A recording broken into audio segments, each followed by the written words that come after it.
الصالحات সংস্কার কার্যক্রম সফল করার জন্য জুলাই আগস্টের মতো আবারও তরুণদের ভূমিকা রাখার আহ্বান জানালেন যুব ও ক্রীড়া মন্ত্রণালয়ের উপদেষ্টা আসিফ মাহমুদ সজীব ভুঁইয়া। বুধবার ভিকারুননিসা নূন স্কুলে তারুণ্যের উৎসব 2025 অনুষ্ঠানে উপস্থিত হয়ে একথা বলেন তিনি। আপনারা কিভাবে এই জায়গাটিতে প্রতিরোধ গড়ে তুলেছিলেন, একটা চিত্র আমাকে সাহসী করে তুলেছে, শক্তি জুগিয়েছে। আমি আপনাদের মধ্যেই কেউ একজন হাতে একটি স্টাম্প নিয়ে সাইকেলে চড়ে যাচ্ছিলেন এবং পরবর্তীতে আমি সেই ছবিটাও পেয়েছি।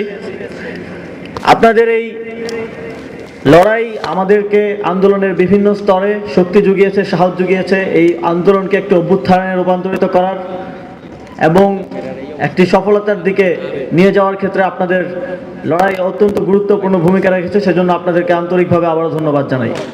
জুলাই গণ অভ্যুত্থান ও নতুন বাংলাদেশ গড়ার লক্ষ্যে তারুণ্যের ভাবনা বিষয়ক আলোচনা সভা এবং আহত শিক্ষার্থীদের বিশেষ সম্মাননা প্রদান অনুষ্ঠানের আয়োজন করেন রাজধানীর ভিকারুননিসা নূন স্কুল।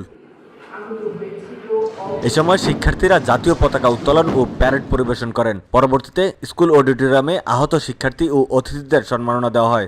আজকের আয়োজন আমি দেখেছি আপনাদের প্যারেড এবং তৎপরবর্তী আপনাদের যে তারুণ্যের মেলা আমি পরিদর্শন করেছি। আপনাদের যেই অত্যন্ত সুন্দর উপস্থাপনা, পুরো স্কুল এবং কলেজকে আপনারা যেভাবে সাজিয়েছেন সেটিও অত্যন্ত মনোমুগ্ধকর।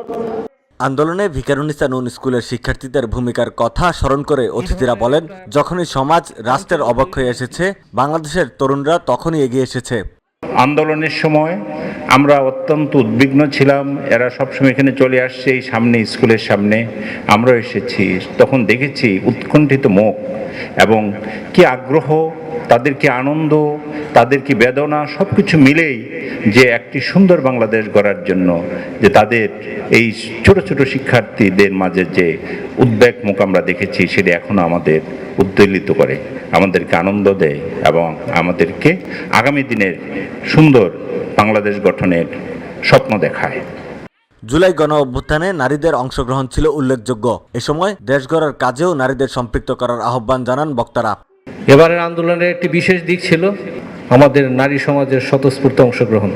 কখনো কখনো আমার মনে হয়েছে মিছিলের অগ্রভাগে পুরুষের চেয়ে মেয়েদের সংখ্যা বেশি। আমি তখনই আত্মবিশ্বাসী হয়েছি। আমাদের মায়েরা, আমাদের বোনেরা যখন কোনো কাজকে সমর্থন করেন, তারা রাস্তায় বেরিয়ে আসেন, সে আন্দোলন কখনো ব্যর্থ হয়নি, এবারও হয়নি। এ সময় বক্তারা বলেন, কোনোভাবেই যেন দেশে আর ফেসিবাদের জন্ম না হয়, তরুণদের সেটা খেয়াল রাখতে হবে। মেহেদী হাসান রিয়াদ, ভিওডি বাংলা, ঢাকা।